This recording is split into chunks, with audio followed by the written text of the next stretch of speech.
You've probably heard me talking about this self-sufficient living skills bundle that's been going on.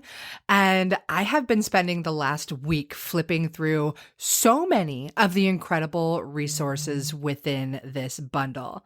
Now, I will say there's a lot. There's over 118 different ebooks and courses and lessons sharing incredible wisdom and knowledge with you so you can live off the land and you don't have to rely on this corrupt and broken system for everything for your family. Anyways, I wanted to share some of my favorite things. One, first off, is off-grid homeopathy. This course is loaded with so much incredible knowledge, talking about homeopathy for first aid, for colds and flu, how to make your own homeopathic remedies. Like, as an herbalist who loves to teach that stuff, that's pretty exciting to hear it in the homeopathy realm.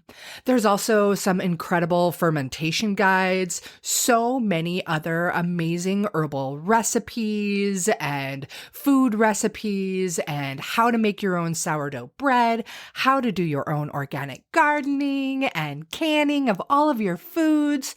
Really, there is so much. And yes, I know. I've talked about it a ton, but this entire bundle is only $50 right now until Sunday, March 24th. I'm sharing my herbal first aid skills, which is a course that's $47 on its own. I'm sharing recipes that I used when I got my products into REI for herbal first aid kits and so much more. You'll have to check it out. I'm serious. Like, you can absolutely change your life with this bundle. So there is a link in the show notes for you, and I hope you check it out. I hope you take advantage. Don't worry, you don't have to go through everything right away. You can access everything for up to a year. Once you're in the course or have the download, it's yours for life. It is a steal of a deal. Okay, self-sufficient living skills bundle in the links for you. Hello and welcome to The Herbalist Path, a podcast where you'll discover how to make your own herbal remedies at home so that you can take better care of yourself, better care of your family, and better care of our planet. I'm Mel. I'm a clinical herbalist, environmental educator, and mountain living mama with this crazy passion for teaching more mamas and their little loves how to use plants as medicine in a safe, effective, and tasty way so that there can be an herbalist in every home. Again, it's an absolute honor to have you on the journey down the herbalist path with me so that together we can make herbalism #spread like wildflowers. Thank you so much for tuning in to another episode of The Herbalist Path. I am really excited to learn from our guest today and to hear about her story. Her name is Dr. Katie Wood. She is a holistic pharmacist. Her whole entire background and life and dream since 11th grade was to become a pharmacist. And today, with her own child, she doesn't even give her antibiotics or the other nasty over-the-counter things that a lot of parents run to, which I find to be incredibly fascinating from a pharmacist. And not only that, she's really amazing in the ways that she helps women navigate their fertility journey. So I think this episode is going to have a lot of gold nuggets for you to carry away. And Katie, thank you so much for being on the show. Hi, Mel. Thanks so much for having me and for such a beautiful introduction. Yeah, absolutely. I'm delighted when I first found you and I was like, oh, she looks really amazing. I want to get to know her. So I'm so excited to have you on the show and to hear about your story and to share your story with everybody that's listening here. So let's dive into it. Let's talk about young Katie, pre-Dr. Katie. Like, how did this all start? How did you know that you wanted, I would presume if in 11th grade, you wanted to be a pharmacist, maybe there was something that said, hey, I want to help take care of people. Mm-hmm. I don't know. That's me being presumptuous. So let you tell the world. Yeah. So, growing up, I always loved like learning, especially about biology and just all of those things. And I was very outdoorsy, loved nature, being in nature. And I don't think I knew this or had the right words to describe it, but now I do. I'm a very empathetic and compassionate person. So I knew that I wanted to help people. I think that that's a very vague statement now looking back, but I just knew like that that's what I wanted to do. And I think at one point I was thinking like, oh, nutrition, I could be a nutritionist.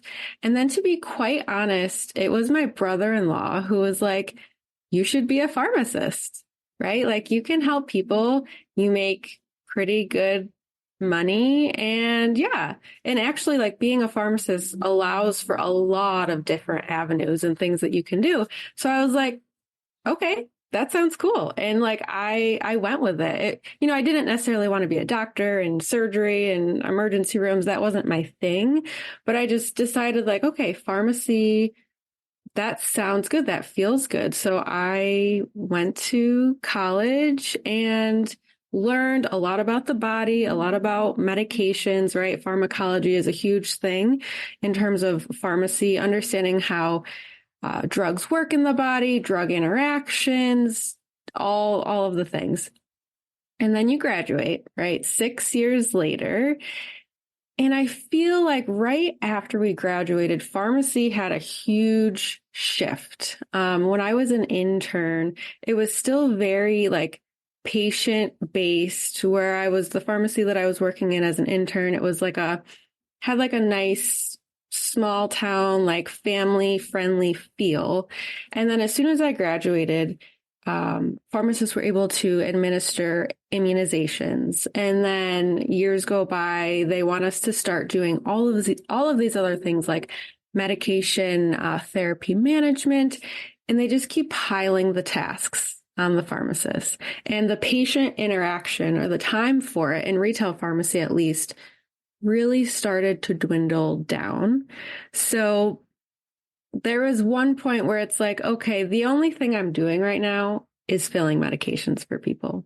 I'm not actually like, I wasn't feeling like I was actually making an impact on their life, especially when people would come in with laundry lists of medications. They would have no idea why they were taking it. They were just taking it because their doctor told them to. Mm-hmm. A lot of them, weren't being adherent for one reason or another.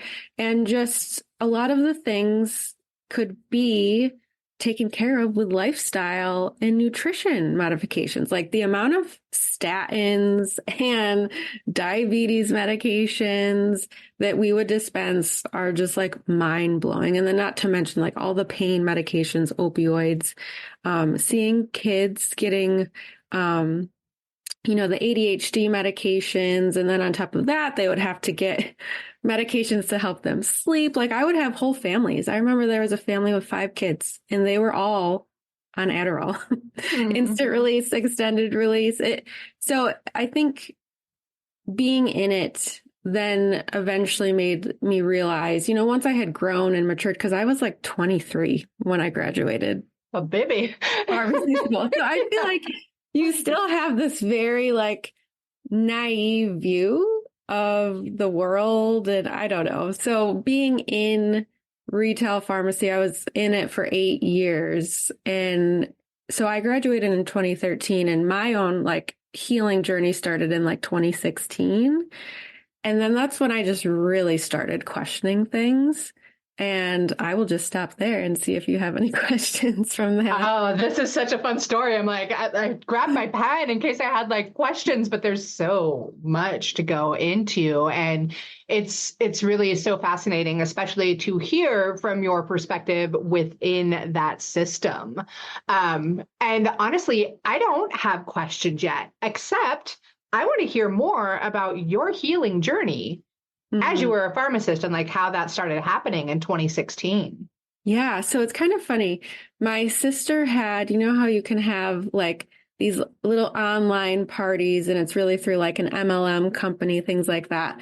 Well, she had a party and it was with a company who I believe actually did have a true passion to make products that didn't have all the yucky stuff in them. And that's where I learned, like, oh my gosh, because I was guilty as charged. In college, I would pride myself on the bag load of stuff I would leave Bath and Body Works with, right? Like I would get all the deals, things like that. And I would be so excited. Candles, body wash, lotion, the plugins, you name it. So going to this company, I actually learned a lot about all of these endocrine disruptors, literally got rid of everything I had, didn't even care if it wasn't opened and not touched, half used, got rid of it. And so that really opened my eyes. I feel like that was the initial thing that was like, wow, okay, so I had no idea about this. And then I feel like, I don't know if I just became more aware of it or if that's kind of when it started rolling out on social media, but a lot of like influencers and just other people, not even necessarily influencers, but people speaking about other things on Instagram, like, I don't even know, healthy cookware, like cleaner laundry options, just a lot of things. And I started following a lot of people that were just very conscious about all of these decisions. And my husband and I would just, gradually start learning and replacing things in our house. We watched a documentary called The Truth About Cancer. I don't know if you're familiar with that one. That was a huge, huge game changer and eye opener for us.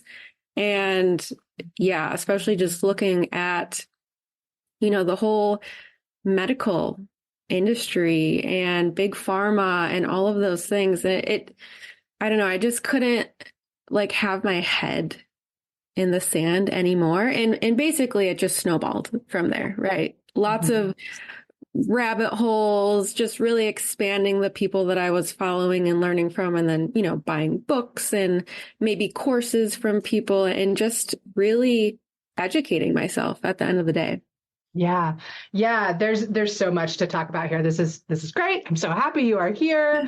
I want to touch on one thing before we start diving deeply into a bunch more. You talked about how you were learning these things and you and your husband were like, oh, wow, you're ditching the Bath and Body Works, you're ditching the Glade plugins or whatever they were. I remember that era of time. I was a brand new mom when you graduated college, and I live in Oregon and we're in a land of hippies and we're all very back to the earth. So I'd been living that lifestyle for quite a while and I've watched it, become more and more popular as time goes on. And I think one really important factor that you mentioned, one key word, is you gradually started implementing more of these things into your life because it can be so incredibly overwhelming. You get onto Instagram, you see all these Instagram perfect families where everything they do is totally natural and, they've never had anything that's toxic in their homes. And like, I've been using glass jars and stainless steel in my home for many, many, many years and doing all of that. But it did take time to make those shifts and to make those investments because I didn't grow up in that family. I didn't know that when I was a teenager. I started in my 20s, so that was cool. But let's just talk about that. Like how the common person just entering this, like, whoa, because I think there's definitely been a massive flood of awareness since the pandemic, right? People, even more so than since when you started or when I started, that pandemic really has triggered just people by the billions, it feels like, that are just like, oh, we've been robbed, we've been cheated. So how can somebody who maybe they're on a budget, maybe they're completely overwhelmed with all of the options and like, what's healthy, what's not, because you can literally look on Google and be like, one article is like, this is the best thing ever. The very next article is like, that thing is toxic. Like, yes. It's enough to drive someone absolutely insane. So what kinds of words of wisdom would you have on that journey? Yeah, that's a great question. And this is something that I help my clients do as well, because reducing endocrine disruptors, chemicals is really important, especially in that preconception phase. So then you're not having exposure to those products while you're pregnant and having it cross the placenta, whatever it may be. So a couple of tips. One would be if you have products at home, let's say you have a shampoo and conditioner, just for example, that's half full. You can finish it up, right? And then when it's gone, do your due diligence, research, and buy a better brand. And that can go for a lot of different products. Obviously, it's a little different when it comes to like pots and pans and Tupperware and things like that, because unless it breaks, there's not necessarily going to be that when it runs out type tip. But my next tip would be, what are some things that are going to have the greatest impact? So think about exposure. So if there is a lotion that you put on every single day, your skin is your body's largest organ. It is going to absorb that lotion. It's going to go through the bloodstream, go in your body. So if that's something that I don't put on lotion every day, but if you're someone that puts on lotion every day or whatever it may be, start by replacing things that you're using a lot and that your body has a lot of exposure to. So another thing would be laundry detergent. And is like really for twofold. Any laundry things, laundry detergent, dryer sheets, things like that, that's going to be going on clothes. And again, your clothes are going to be on your body, and that's going to be actually entering the air that you're breathing in your home. So it's kind of like a double whammy. So I also think that that's another really easy and not really that, expensive to start replacing. There's a lot of really nice brands out there that's not going to break the bank. And then, so using things up, if that works out for the product, and then just kind of comparing something that you're putting all over your body versus mascara, right? Maybe mascara is not at the top of the list because that's going on your eyelashes, not all over your body. That's just kind of an example. And then in terms of like Tupperware and cookware and things like that, just start slowly replacing things. If you have a pan and you notice that particular pan is scratched, replace that pan. If you have some plastic Tupperware that's like really starting to look dingy, replace that with glass. Number one, though, one thing that you can start doing before maybe you replace the plastic Tupperware is do not heat food in the plastic Tupperware, and do not put hot leftovers in the plastic either. So really just kind of being mindful, taking, inventory of these things, so to say, and maybe just picking a few areas here and there and deciding what feels best for you to start replacing. And honestly, it's something we're still working on too. So where we live, we have well water. There's no city water or anything like that. So we fill up water jugs. So my husband's been we have like big 5-gallon plastic jugs, and then we have like the gallon jugs. I literally just bought 16 glass gallon jugs because I'm like, I can't do it anymore, but I just did it, right? It's 2024. I've been on this journey since 2016. I know how bad plastic is, but it took me this long to finally be like, I'm done. I'm done with the plastic, gallon jugs. So give yourself grace too. I think at the end of the day, like you're doing the best you can.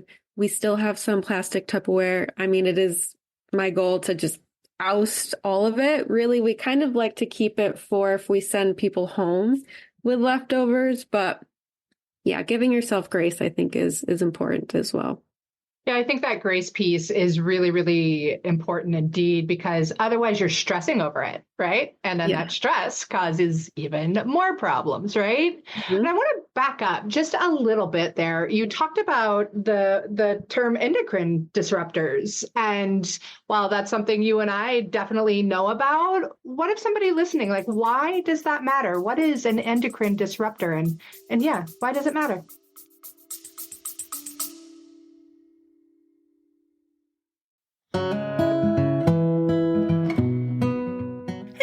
I wanted to take a quick pause to show some love and gratitude to our sponsors of the Herbalist Path podcast, who make this show possible for me and possible for you too. So here it goes.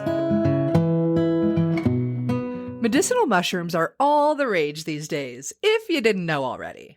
And with great reason, because they are powerful medicine that can improve your health and your life in so many different ways when they're well made. Yeah, it's true. There's a lot of stuff on the market that isn't going to be so effective.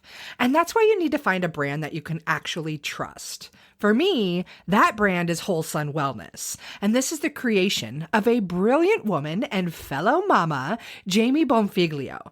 She's an international mushroom educator that has been working in the medicinal mushroom industry for years. And this is when she saw firsthand how many other companies take shortcuts when it comes to their products. And Jamie wasn't having it. She set out to build her company the right way. Whole Sun Wellness is here to raise the industry standards so those crap mushrooms on the market aren't getting into your body or your family's body.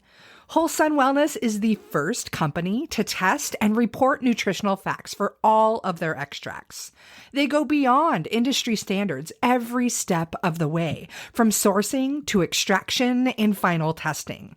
And as the owners of the largest medicinal mushroom farm in the United States, Whole Sun Wellness is taking control of their supply chain for the highest quality and absolute full transparency.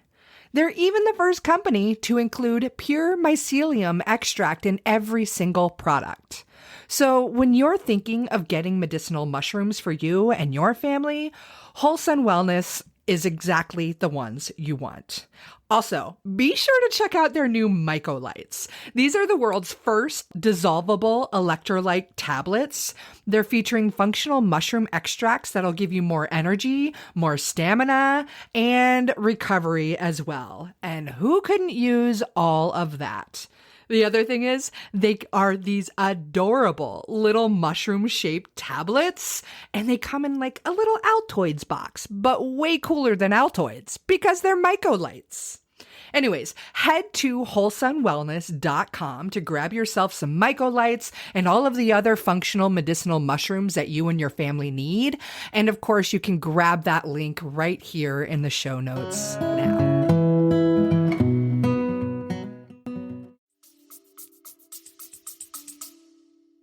So endocrine disruptors are technically chemicals that are in certain products. So sodium lauryl sulfate. So that is something that is typically in body washes, dish soaps, hand soaps. It's what causes that sudsy reaction.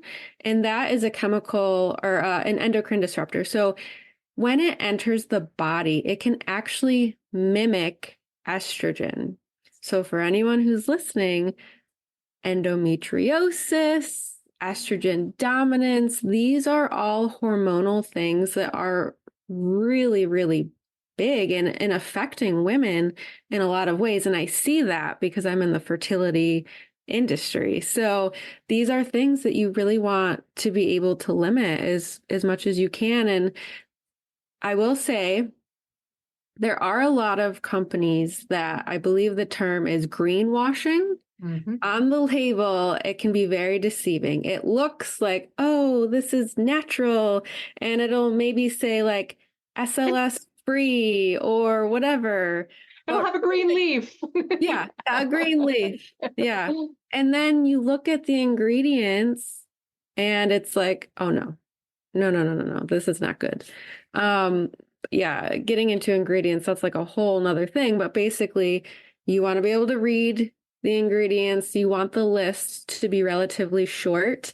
And there's ingredients that you should familiarize yourself with that you want to avoid. Absolutely. Those are great tips. Thank you so much. Ooh, one other thing, just on those products, and the greenwashing, that whole scenario, do you have recommendations on a place where people can just go check, hey, is this product clean and real, or are they greenwashing me? So I have used the Environmental Working Group, or EWG.org. I will say, though, I have heard from other parties that maybe they're getting kind of bought out by some brands. So as of recently, I'm still a little kind of cautious with the ratings, but I do think that the EWG is a great place to start if you're someone new to replacing products, and then really just educating yourself, right, on the ingredients that you want to avoid on products. Yeah. Yeah, that's great. I was thinking the EWG as well. And I was definitely hip to them quite a bit in the early teens of the 2000s. I haven't been on their site in a long time because I'm there. I don't need it as much.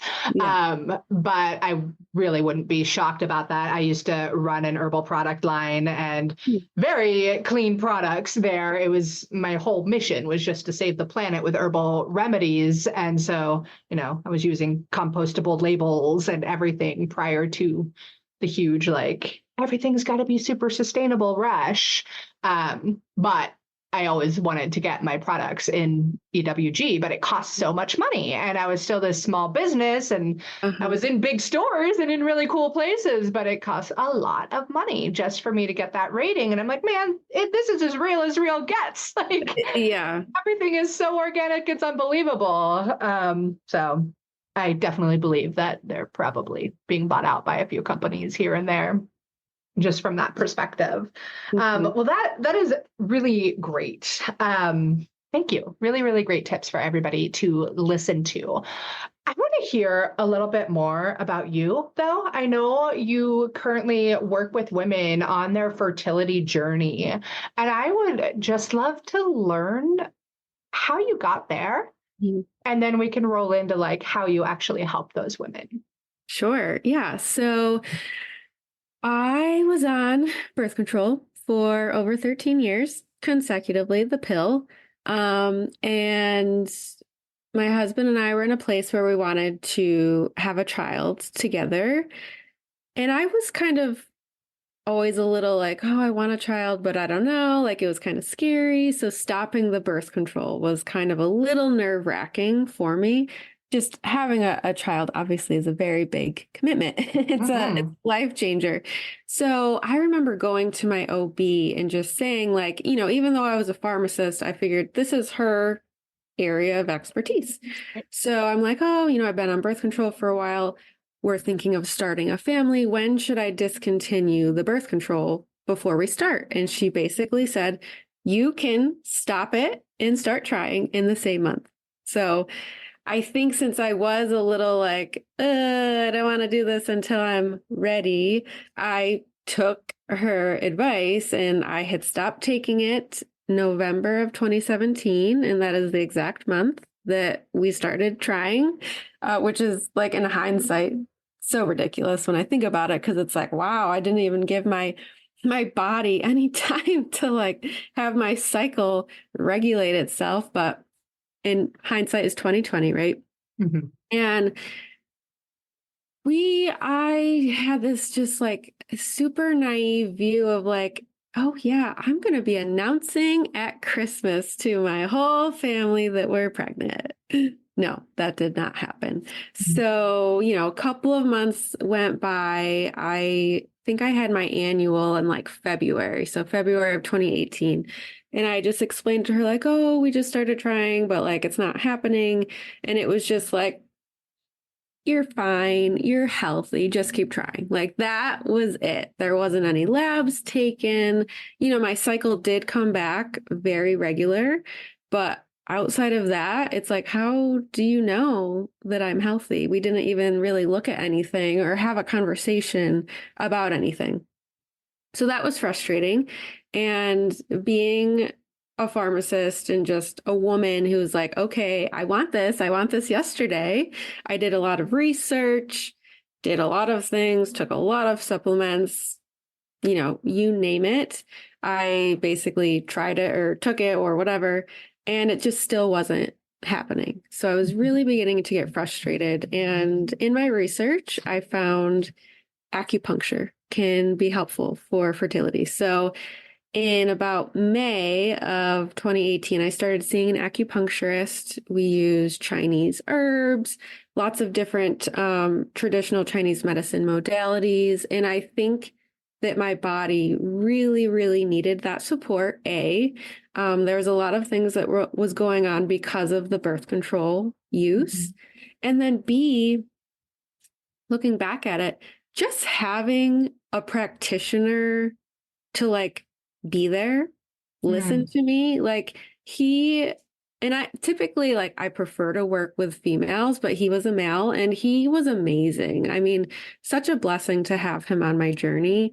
And I was still seeing him. I actually switched OB offices. And then in the new office, I'm like, oh, I'm going to go see the midwives. They're going to be more naturally minded. That was my hope. Not to say that midwives aren't, but this particular midwife that I saw, I'm trying to think, we were maybe like 9 months into our journey at this point. And she gave me the same advice, like, you're healthy, just keep trying. But, oh, if you want to, you can schedule your appointment with a fertility specialist at that 12-month mark. So you can just have that in the books. That's basically what she told me. So, thankfully, I was still working with the acupuncturist. And we conceived in very early September was when I got my first positive pregnancy test. And then I'll try to make the rest of it kind of short. So, nutrition. Nutrition is so important when you're pregnant. And the nutrition advice I got from the midwives at this OB office is mind-blowing. They didn't touch on anything that would be beneficial for me and the baby. It was basically like, these are the foods you can avoid. If you want to eat deli meat, put it in the microwave. I'm like, okay, cool. I'm like, cool. Thank goodness I have an educational background and I can do my own research, but not everybody has that. So I did, luckily Lily Nichols, I don't know if you know this book, Real Food for Pregnancy, literally my favorite book. I think you would love it. Luckily that book had just come out and that was like a lifesaver for my pregnancy. Midway between our pregnancy, after doing a lot of research and taking a birthing class, we decided to do a home birth. And I learned, the choice, like leading up to that decision, we had learned a lot about all of the interventions that can happen at a hospital. So all in all of this to say, I learned a lot about the gaps in healthcare that are horrifically present for it's ridiculous women in general, but like women who are struggling to conceive, which now it is 1 in 6 couples will struggle with infertility. And that's why I'm like, I need to step in, right? Like I have taught myself so much in this time period to really, boost and optimize my fertility, my health, but also in pregnancy and postpartum and just, I call it education and empowering. That is what my journey was. And that's where I would like to be a stand for women who are open to that and who desire that level of support on their journey.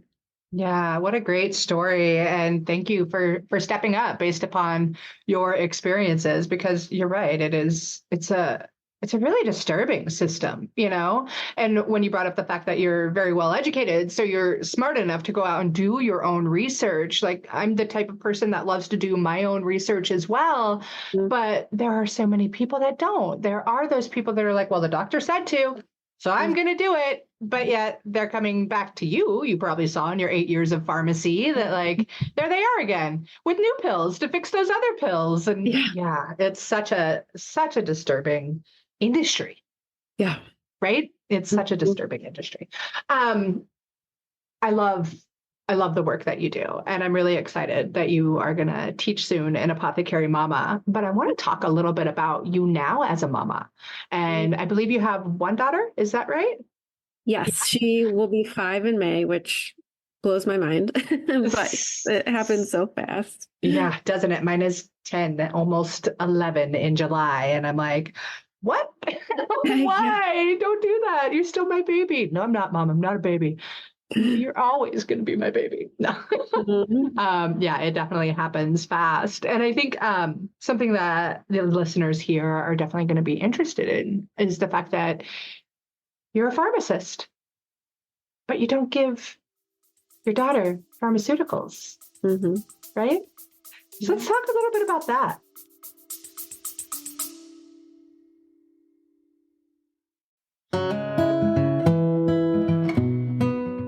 Hey, I wanted to take a quick pause to show some love and gratitude to our sponsors of the Herbalist Path podcast, who make this show possible for me and possible for you too.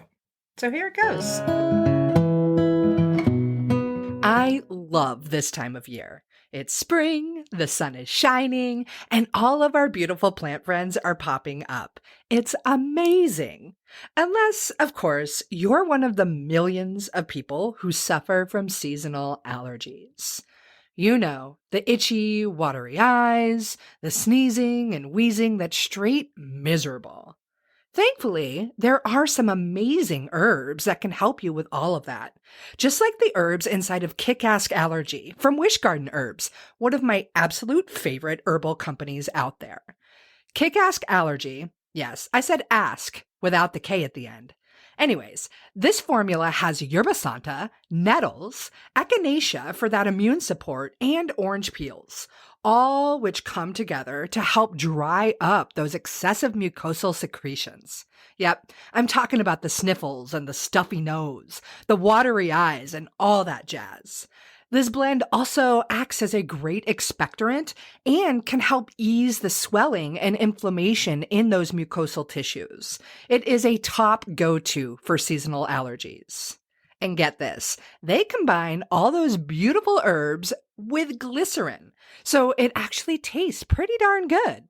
Or should I say, it tastes kick-ass, without the K at the end.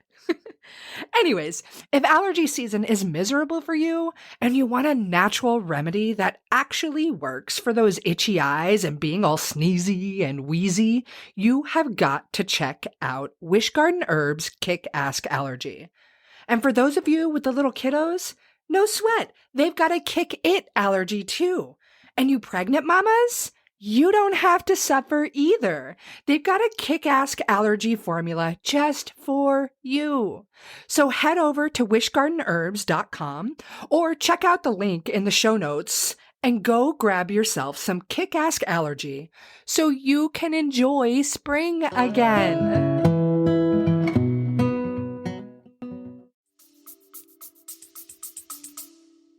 Yeah. So honestly, I think everything has been leading up to this point, right? From 2016 until now, I have just been really learning and unveiling so many things that the government, big pharma, whoever, like they don't want you to know. They want you to have your head in the sand. They don't want you to be educated. And I think also on my journey to becoming a mom, I learned how powerful our bodies are. Like our bodies can heal themselves. We have so many things that are built in that we take for granted, and we look for other things outside of ourselves to give us certain results. But really, if we just nourished our mind, body, and soul, we wouldn't have those issues. So I think luckily with everything that we've learned, and I think having the home birth also just kind of set her body and her immune system up for success, because there are benefits of having them in your own home, like your own microbiota in the home versus in such a very sterile environment of the hospital. There were a lot of intentional things that we did, like we didn't give her a bath right away. She saw a chiropractor. She had been seeing a chiropractor once a month since at least 3 weeks of birth. Just so many things. We didn't do some of the jabs, all those things too, just really supporting her overall health. And then another thing is sugar. I think sugar The is devil. it's so bad. And I'm really the only one in my family who lives in this way. So my sisters have kids, and it's interesting being at family things when, a lot of sugar is being consumed and my daughter sees that and she kind of wants it. But it's a very delicate step. But in my home, we don't do juice. We don't do anything like with really added sugars in there. Like basically, we limit and watch things with sugar in them, because I think that sugar is a huge cause of a lot of the issues that kids are having these days, whether it's ear infections or eczema or whatever it may be. And I think just being intentional with the food that she eats and that we provide here has luckily helped her. She, knock on wood, has never had to go to the doctor for any ailment. I know she has a couple of little friends now, and they have like tubes in their ears, and they've had recurrent ear infections. And I do think, those kiddos go to daycare, and there's nothing wrong with daycare. I went to daycare, but she doesn't. She's at home. I mean, she does things with other kids, but I do think that that's another thing. She's not being exposed to it as much. But when she does get sick, we have remedies at home to support her body. So Like what kind of remedies? We have a lot of Chinese medicine remedies, and we do have some herbal remedies as well, and some homeopathic remedies too. There's so many to choose from. It's unbelievable. But yeah, you hit the nail on the head with the whole nourishment and sugar. Sugar is so bad. And what gets me is my daughter didn't have any sugar, any processed foods until we sent her to preschool. And I remember, like, I didn't want to send her to preschool, but our life circumstances made it so it had to be. And I remember her coming home on Halloween with Kit Kats and Twix and like all these things. And I'm like, wait a second. I just sent my child to you to take better care of her, and this is what she comes home with. And we've kind of gone back and forth in homeschooling and not homeschooling, depending on what is going on in our family dynamics. And she's currently in public school. And hearing about the food and hearing about the rewards they give kids, just candy, sugar, and candy. Their breakfasts that they serve are cinnamon rolls. And I'm like, and you wonder why these kids can't focus. You wonder why they're having such a problem. This is the problem. It's like our food and our medical system are absolutely repulsive, and they are set up to make everybody sick. Yeah. It's a vicious cycle. It makes me so mad. It's a hugely vicious cycle. And it goes into the educational system too. Like, it's all a big piece of it. And it's freaking disgusting.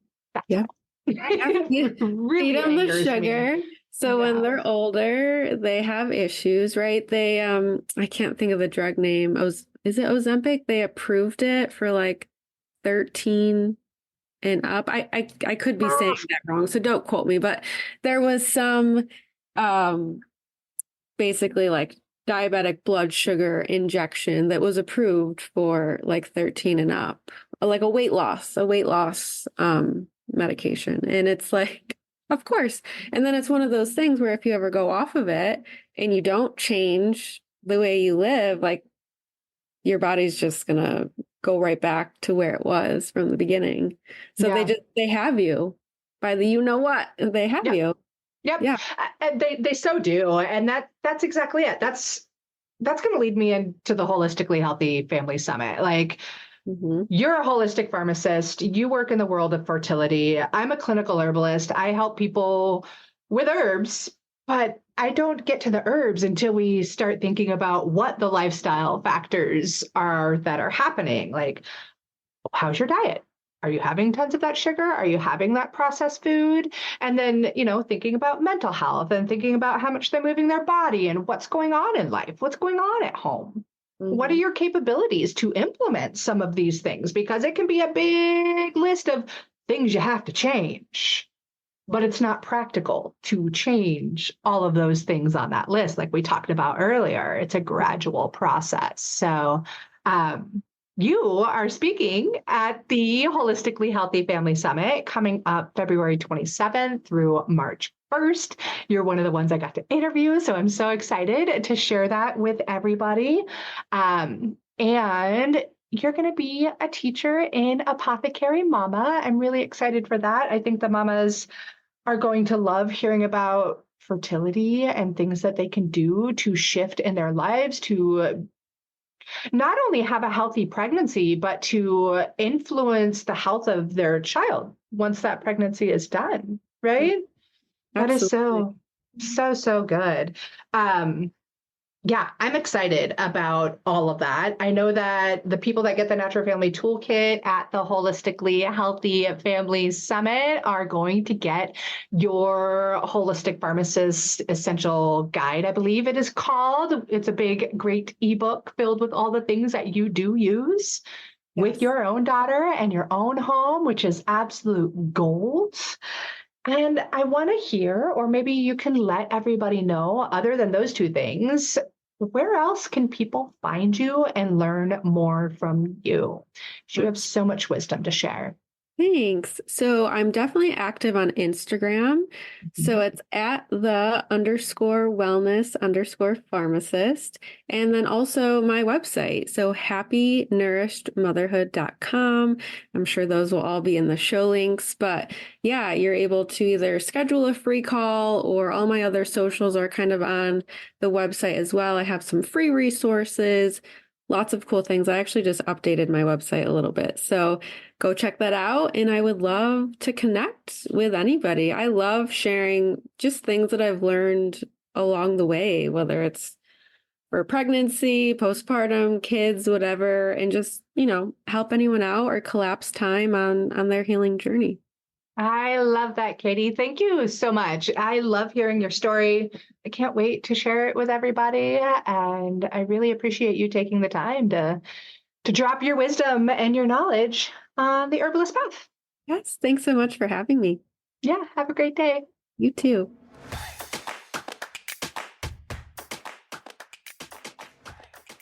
Thank you so much for tuning into another episode of The Herbalist Path. Being on this journey with you is absolutely incredible. If you dig this episode, please leave me a review on your favorite podcast player and share it with your friends so that together we can make herbalism #spread like wildflowers. On another note, I must mention that while I know you're getting some good info here, it's important to remember that this podcast is purely for entertainment and educational purposes and is not intended to be a substitute for medical treatment. While the information in this podcast is absolutely relevant, herbs work differently for each person and each condition. That's why I recommend you work with a qualified practitioner, whether that be another herbalist, a naturopath, or your doctor. So thank you again.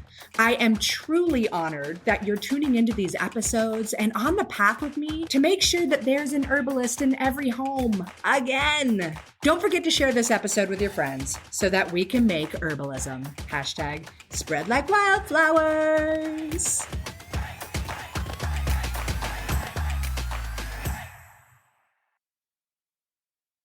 It has been so much fun and so, joyous watching all of my medicinal plant friends popping up in my garden, from the Elecampane to the comfrey and the arnica.